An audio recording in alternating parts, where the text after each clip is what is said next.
My name is Quentin Burgess, and I'm the Director of Communications with Music Canada. And if you're an up-and-coming artist, you should check out the Go Produce podcast.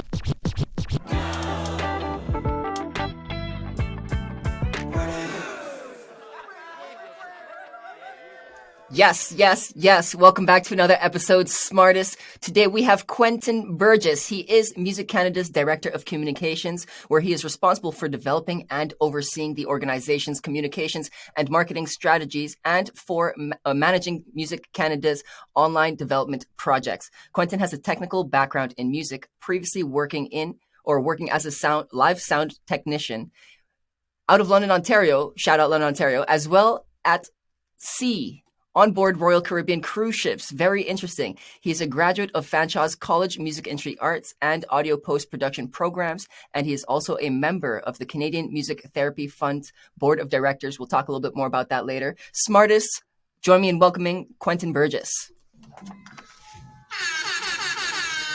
Hey. Thanks, Big Lou, for having me. I'm excited to be here.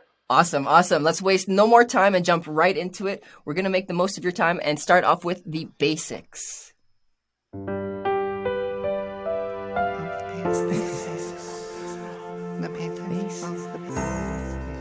Grumpy did warn you at the beginning. He said he's going to play with your emotions, and that's one way he does so from the get-go. But what we're doing with the basics is we just want to understand you a little bit better, and one way to do that is by asking you, why did you choose music over anything else?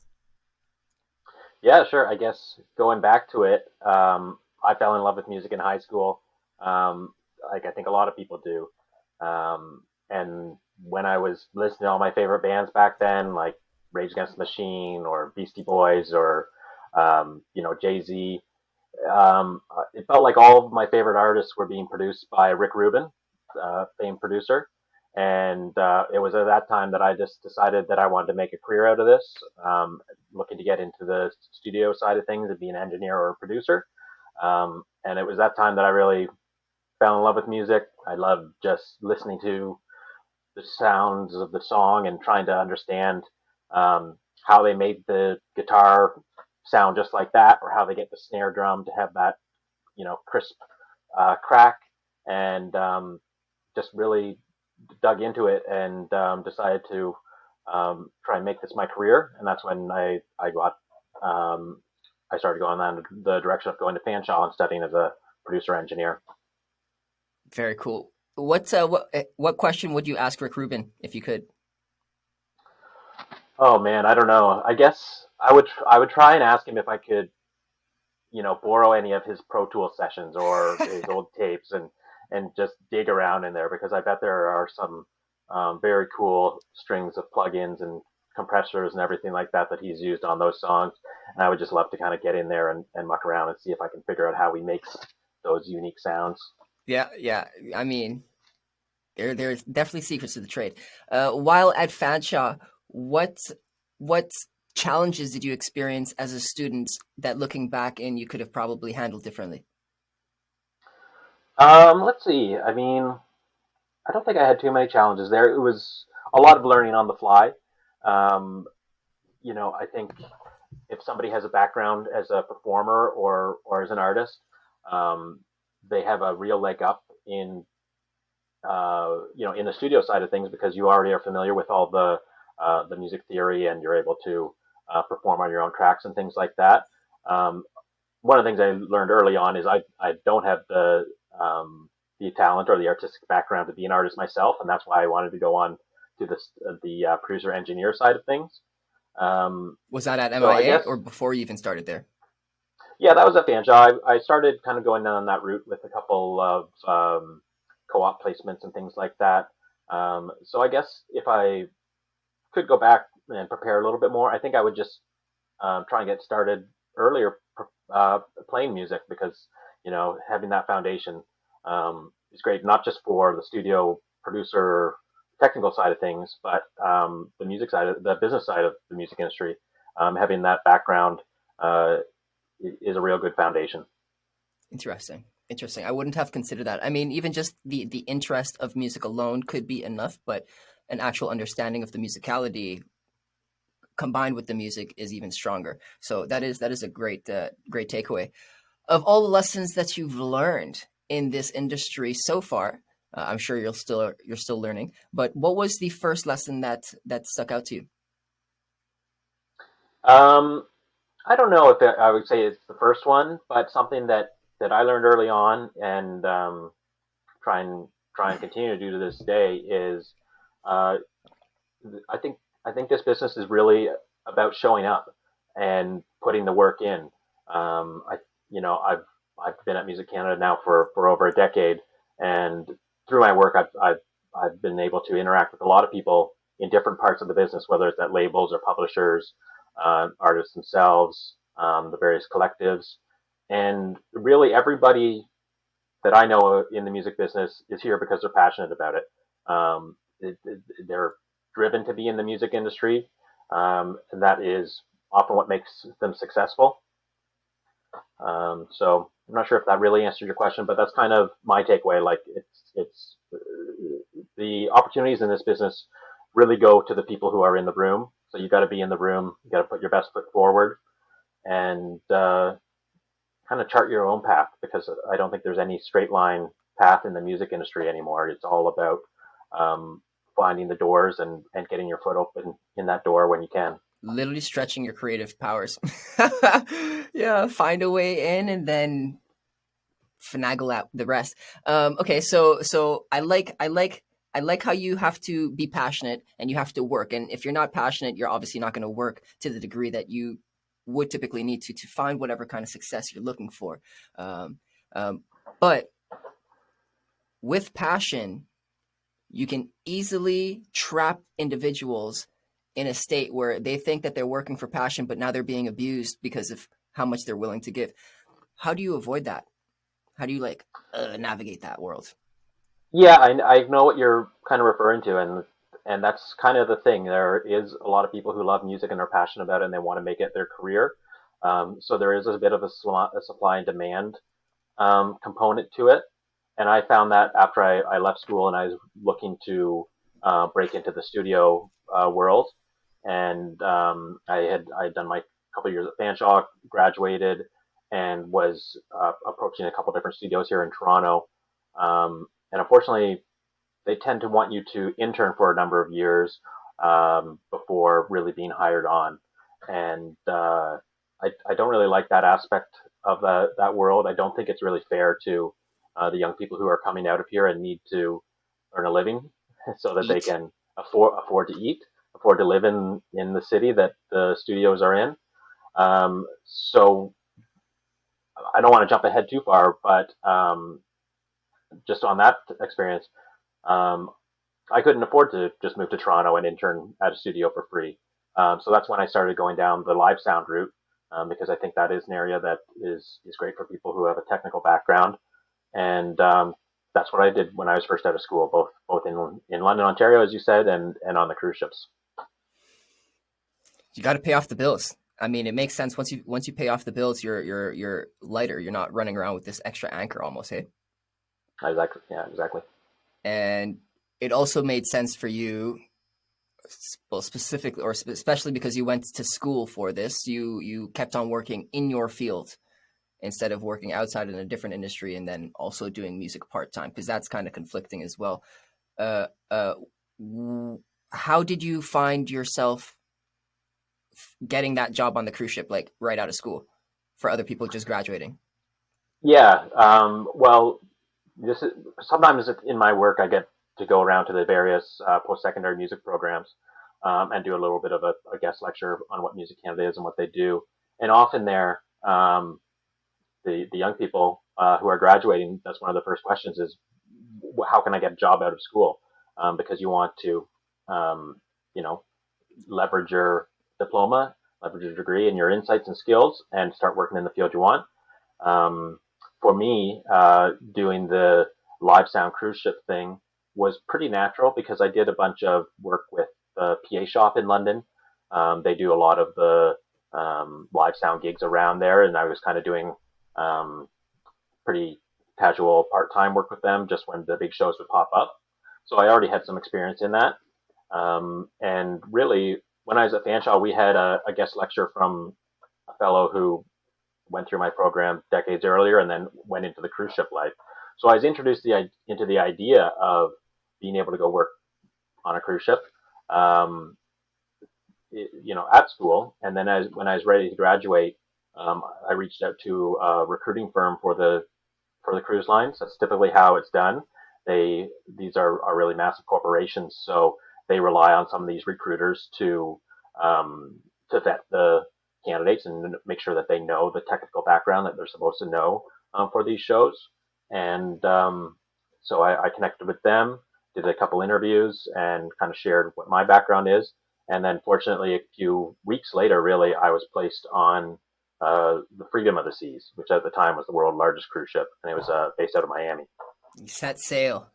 Damn. Yeah, That's very cool. and one of the things I often tell people when I'm telling this story is that on the ground learning, I feel like I learned more in the two contracts that I did on the cruise ships than I did in my 2 years at Fanshawe. It's such a you're literally living and working in that environment, and that's where I picked up a lot of the skills that I still use today, even though I'm not in a technical role right now.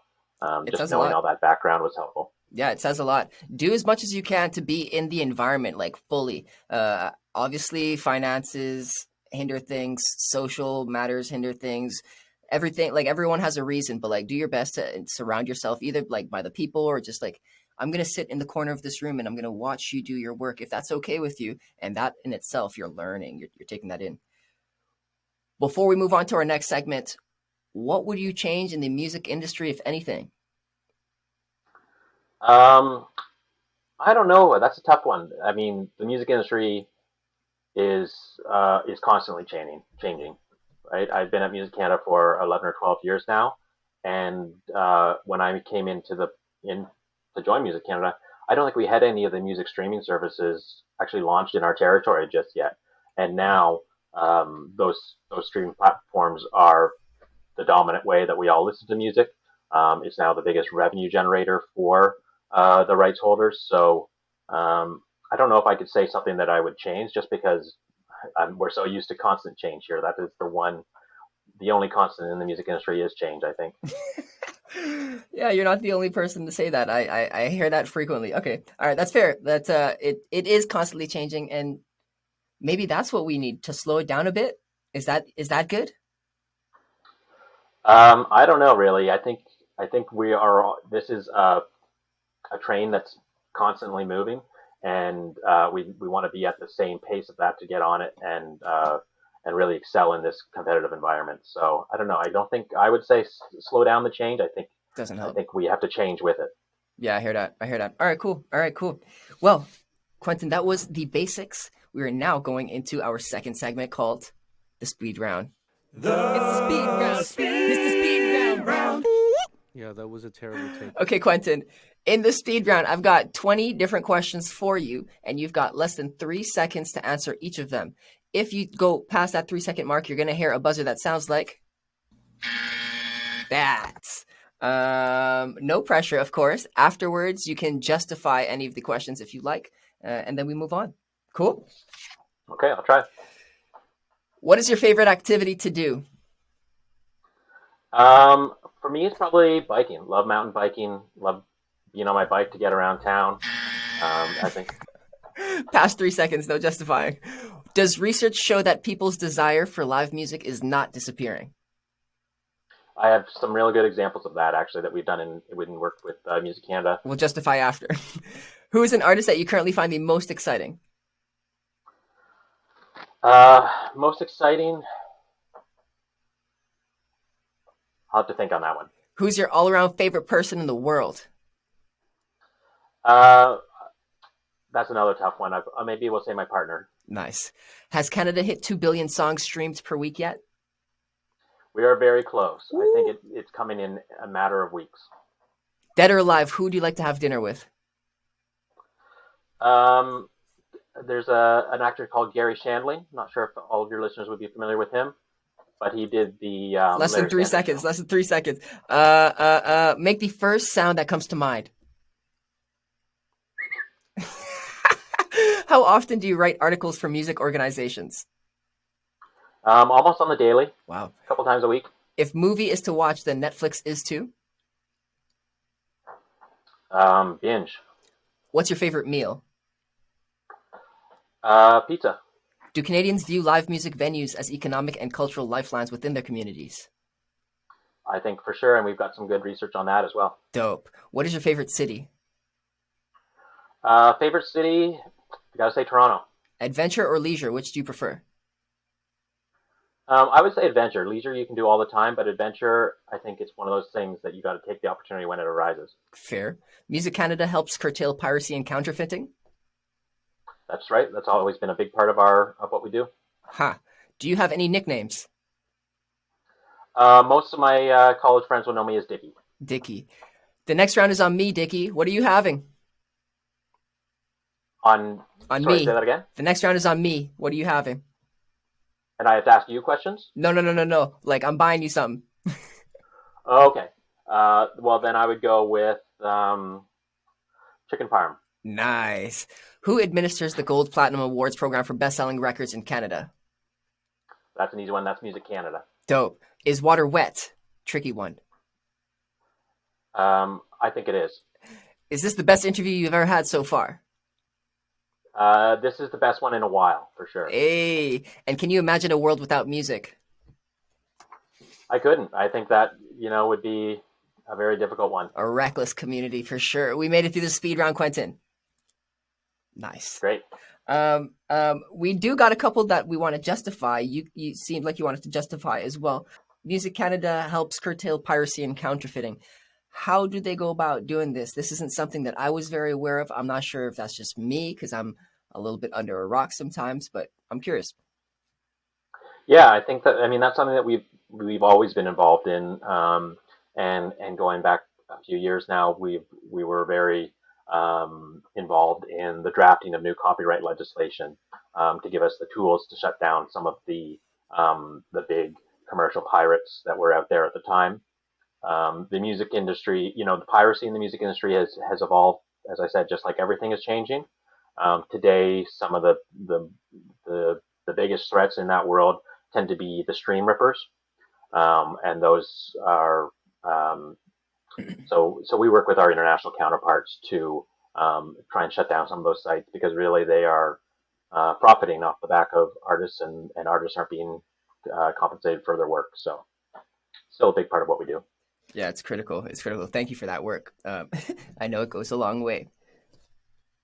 Speed round has come to a conclusion. We are now moving into What's Yo Take? What's your take? Say what your take is. What's your take? Let me hear you say. What's your take? Can't hear you now. What's your take?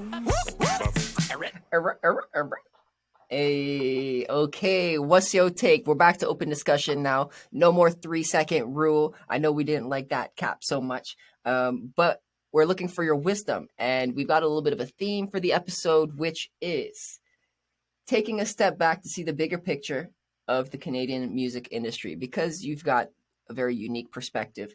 I want to dive into a little bit of Music Canada, a little bit into the labels, big three kind of stuff. And then music cities were quite intriguing that I think a lot of different communities can benefit from. So as an indie artist myself, I'm looking for some insights into the work that happens at Music Canada, specifically the marketplace. What is that like? Yeah, so just to give your readers some background, or your listeners to give you some background, Music Canada, we're a trade association. We're representative of Canada's major labels. So our members are Sony, Warner, and Universal. We're a partner for our friends in the industry, and we're an advocate for the music community at large.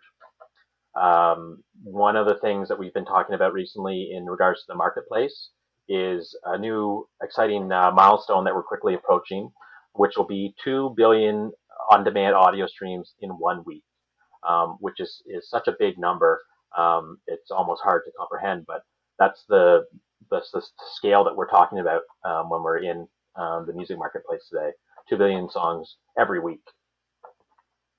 That's super level. Yeah. Sorry. Yeah. So we recently had a discussion about this with Canadian Music Week. They had a series called Virtual Voices that we did a panel on last week, and a lot of that discussion was around this 2 billion songs in 1 week.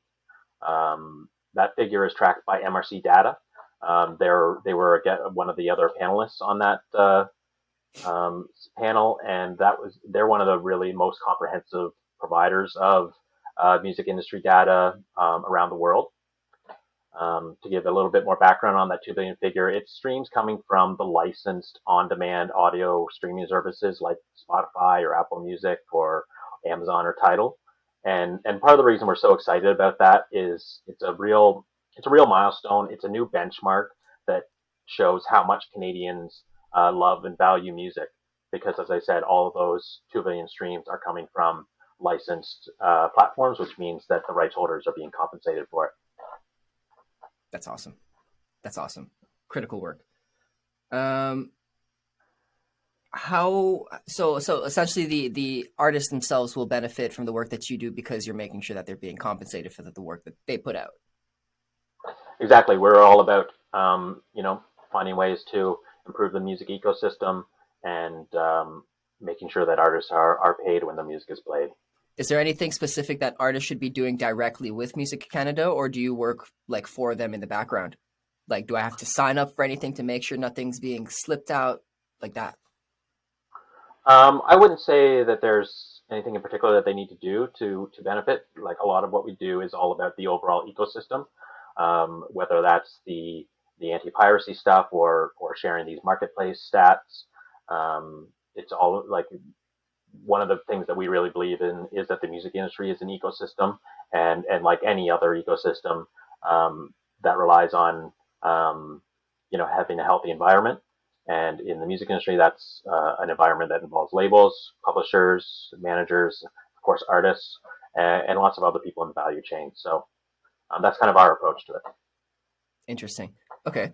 And then outside of the almost hitting the $2 billion streams per week here in Canada, are there other kinds of interesting or alarming stats that you could share with us?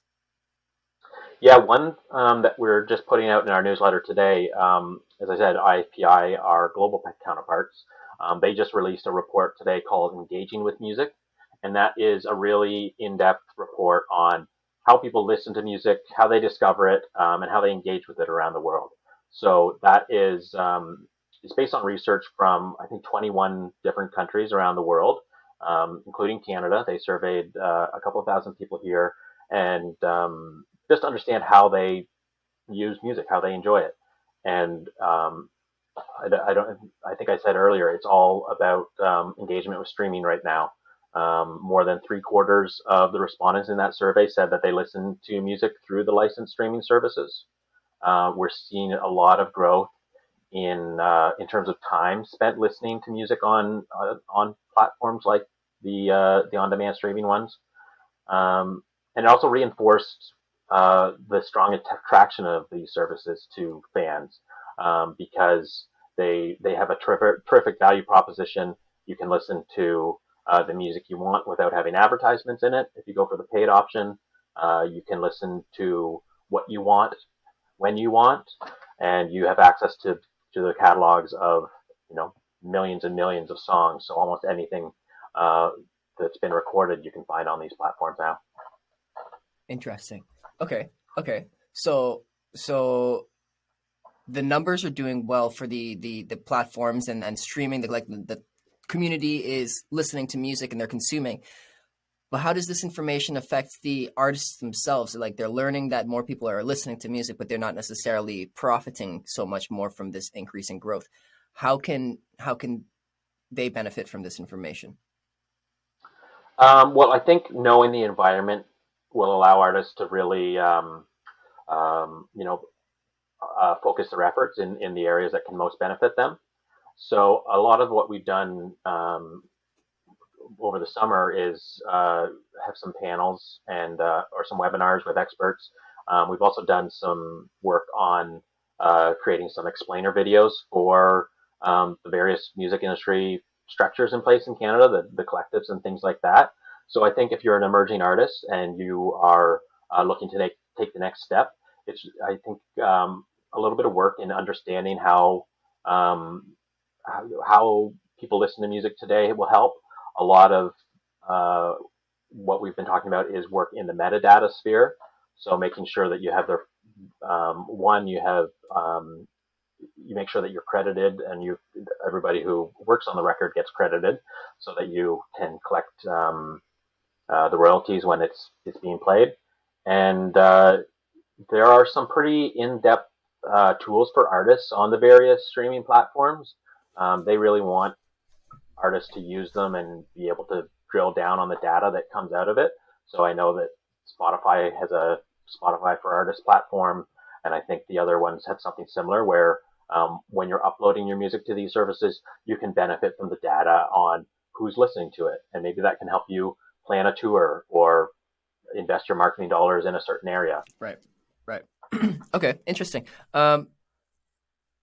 There's obviously a lot of work that comes into doing that, especially per platform if you're looking at each of their analytics. So a solution to that can be getting signed to a label. Do you find that with the current modern, I suppose, environments, that we are seeing more artists getting signed or less artists getting signed? What is there a trend happening? We've seen some research out of the IPI that shows that investment in A&R has kept up, has actually been increasing over the last few years. And I think your listeners probably know what A&R is, all about artists and repertoire. And that is almost like the music industry's R&D, research and development. That's where labels invest money into finding new artists, developing them, and ultimately partnering with them to bring their creative vision to the world and do it in a way that can reach their largest audience. Interesting. So that's not slowing down. Cool. Okay. Let's talk a little bit about, actually, before I transition to the big three, you said you've been at Music Canada for about 11 to 12 years. It doesn't seem like you're switching it up anytime soon. But with your time having spent over a decade there, what has been your greatest challenge so far? I might need to think about that one for a bit. Maybe we visit that after the big three. We talk a little bit about the big three, Sony, Universal, and Warner. Sure. Awesome. Can you provide a little bit of insight on them? Yeah, I mean, they're our members, so they're the ones who really keep the lights on at Music Canada and support our work. They are really technologically advanced, innovative companies. I think record labels today are about as tech-focused as you can get without being an actual tech company. They are so advanced with the listening data and the analytics. They've invested a lot of resources into, the staff who know how to distill and leverage all those mountains of data and the technology to help them do that and help plan the tours and the marketing campaigns. So it's really central to how they do business today. Interesting. Okay. How would they operate best or how would the upcoming artists manage their time best to pull all of their resources, because they can be so overwhelming because of how much they have going on? Yeah, I mean, it's always been a competitive environment for an artist to get signed to a major. Probably even more so now because there are thousands of tracks being uploaded to the platforms all the time, and the labels they have some really talented people who can do their A&R work in these virtual environments and see which songs are starting to bubble up and connecting with people, and that tends to be the artist that they sign. We had a label representative on the CMW panel that I spoke to before, and they said that those types of streaming metrics or social engagement can be really important in showing how artists are connecting with people and be a real proof of concept in that this is an artist who's got something to say and people are listening. Interesting. So does that affect essentially how artists are being discovered? Like, are A&R using Spotify analytics themselves to determine if there's a worthy business? Yeah, I don't think it's just Spotify either. I think they do a lot of analysis of social metrics and reach and things like that. They really pull in all the data. I mean, it's not like the type of thing where the A&R person is spending the week at the Horseshoe Tavern in Toronto, listening for the next big band. I think typically they're just so advanced now that they're listening worldwide, right? Not just even within our own city or our own borders. These companies, they really are about discovering new artists and helping them bring them to the world because it's such a global business now. Wow. The focus on music was to reach a global scale, but then it's almost like we're determining your value through the number, but it's how the business works. How else would you measure it? It's quite interesting. Okay. I think I have one question coming in from the back before I move on. If not, yes. Is there a structure to those metrics? For example, streams versus socials versus video analytics, how are they weighed before the A&R makes a decision? Yeah, I don't think there's any set formula. I think it's about showing like a proof of life concept, right? This is something that is somebody's already out there. They're connecting with fans in a certain way, and they can just see, that this person is popping up on TikTok, right? We've seen a lot of examples over the last year of artists whose song goes viral on TikTok and reaches a whole new audience, and often there can be a bit of a bidding war to sign that artist because they're just gathering so much steam on socials. So, for example, if this upcoming artist is picking up steam on their socials, don't sign to the first person that comes to you because you don't know what else might be around the corner. I mean, everybody's got to do their due diligence, but some Fair. of these artists are really sought after. Like I think that's the great thing about our business is it's not something that can just be replicated and put onto another artist. When when you hear a great artist and their music connects with fans, or they've got such a engaging personality that some of these young artists are so connected with their fan bases because they're growing up on streaming or on social platforms. It's so exciting. Like, I think it's something that you can't automatically just say, well, this worked for this artist, we'll do this and get them to that point. It's artists are so unique that it has to be something unique to them, right? Right. Okay. I'm not certain if you're the correct or appropriate person to ask this, but how have agreements changed for the artists? Are they still typically or similar to 360 deals, or what's that looking like?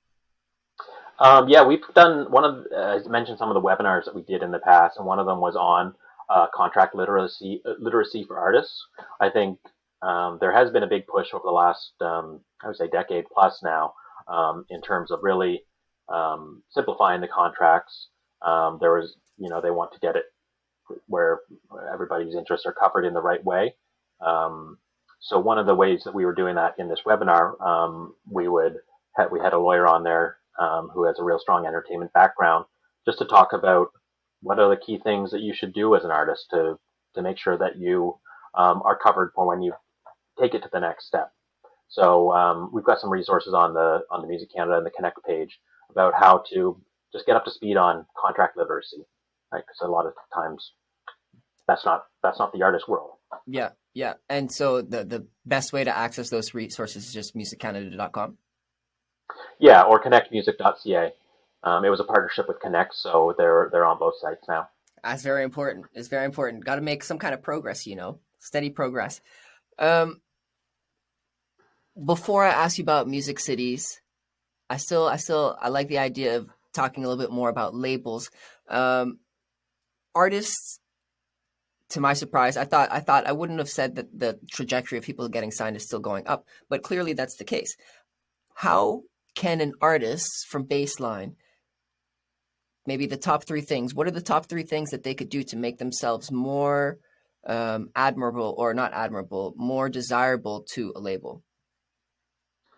I think it's such a unique thing for each artist, but I think just in terms of making sure that you've got your branding all out there in a professional looking way. You've got a website. It doesn't need to be anything over the top or whatever, but a place where somebody, whether they're a fan or an industry person, can go and learn about your bio, listen to some of your music, see your links to your socials, and they can go on and see how you're how you're interacting with people, number of followers, number of engagements, and all that type of thing. And just for an artist to be really organized in that stuff will really pay dividends, right? It's not just about, and I don't mean just in the marketing side of things, but in some of the, making sure that you've got your publishing and your other royalty streams. You've done the due diligence and got those submitted to the proper collectives. I think that shows a lot of maturity as an artist and is having all those business pieces set out. That would be my advice. It makes sense. I mean, as we've already made quite clear, labels are no longer in the business of like developing an artist and like sending them off on that trajectory, because that costs a lot of time and effort. They want an established business. So the least you can do is set yourself up for success. Yeah, and I hope I didn't give that impression, because I think the labels are still very much involved in discovering artists and helping them develop. That's really the crux of the core of what they do. But not from the ground. Well, they are generally signing to somebody who's can eat already. Gotten to a certain level. Yeah, exactly. Yeah. So we're trying to like get them to that level if they want to try and get signed. Right. No, that's I mean, it's great advice. It's great advice. Do the due diligence. There are a lot of resources. I mean, there are cheap ways to make websites, landing pages, all of that kind of stuff. And if you're really into this, you're going to have to make it work. I mean, other people have had tough situations and they made it work too. It doesn't mean like it's an excuse. Don't use it as an excuse, right? Yeah, I think the tools are out there, and there are a lot of resources out to help artists with this stuff as well. I think almost every province in Canada has a provincial music association, and they're really aimed at helping those grassroots levels, right? There's Music Ontario in Ontario, Music BC, Music Nova Scotia, et cetera, et cetera. So those organizations do a lot of skill development and training programs. So if you're a new emerging artist, I'd say check out your provincial association, get up to speed, and take part in some of the webinars or the workshops that they do, because that's a great way to not just learn the skills, but also meet other people in your local music community. 100%. That has helped me. One additional piece of advice I'd recommend to the individuals attending these events: attend and give it your 100%. Don't half-ass it. Don't sit there in like your robe with like the video off. Be there. Make yourself present. It goes a long way. Cool.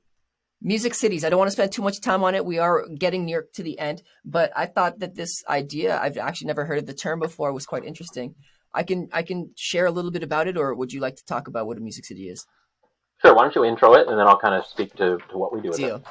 A music city is itself a community of any size with a vibrant music economy. It begins with artists and musicians. Music cities are home to a broad range of professionals who support these artist entrepreneurs in their career development. They contain spaces for education, rehearsal, recording, and performance, and foster a live scene with an engaged and passionate audience that provides artists with a fertile ground for developing their craft further. Very, very cool. This is the ideal place. A couple of examples are Toronto. We got Melbourne, Bogota, Austin, and Berlin. Big cities. How can we replicate their success in a smaller city like London? Yeah, and I think London is a great example because they are, they're not as big as some of the other centers in Canada, but they are really out ahead in terms of setting up some of the recommendations that we have in the Music Cities reports.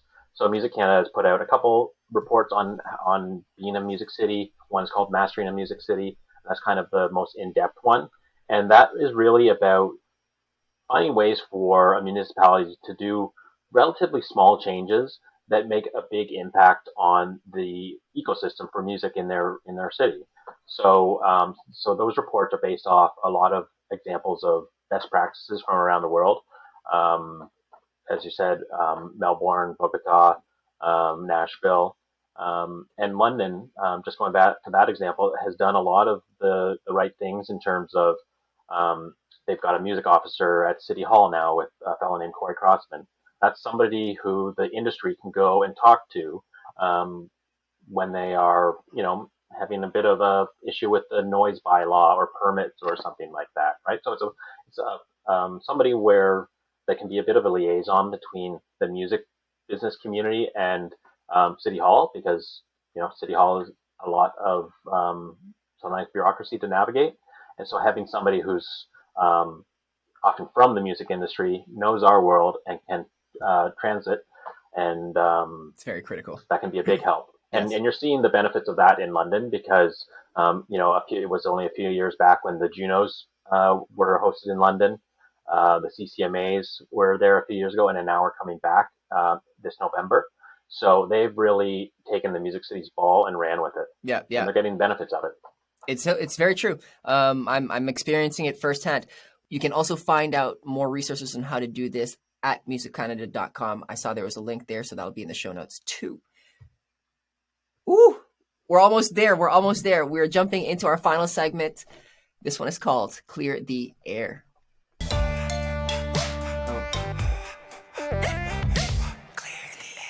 Wait, stop recording. Cut.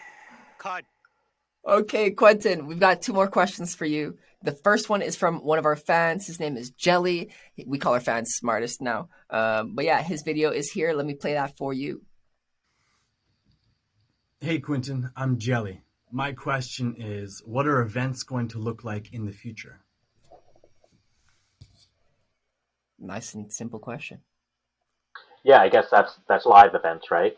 Ideally. I think we're all going to be finding that out. We're in the process of finding it out right now. We're seeing some tours starting to get booked up again.